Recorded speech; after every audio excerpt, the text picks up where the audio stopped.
Dan Perkins, Jasper County Cover Crop Guy, Soil Water Office. We are in the oats and radish field that got seeded into seed corn with the high clearance spreader. And the big question here is, after we seeded early September, actually no, it was the end of August, and we had no rain basically in August.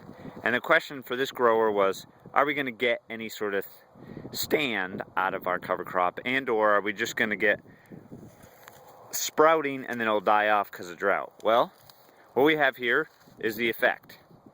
The radishes are clearly doing their job.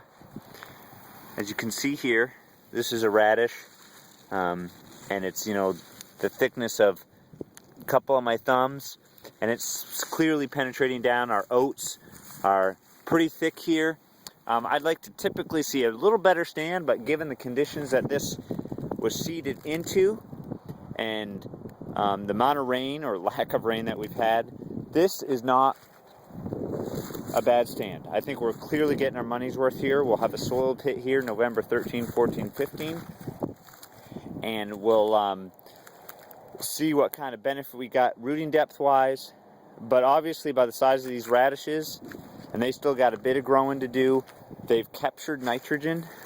They've that's left over from the seed corn, and they're doing some tillage for us, as well as our oat roots providing fibrous growth and a root exudates, as well as the radish, for our soil biology, feeding our soil microbes that are fairly active right now.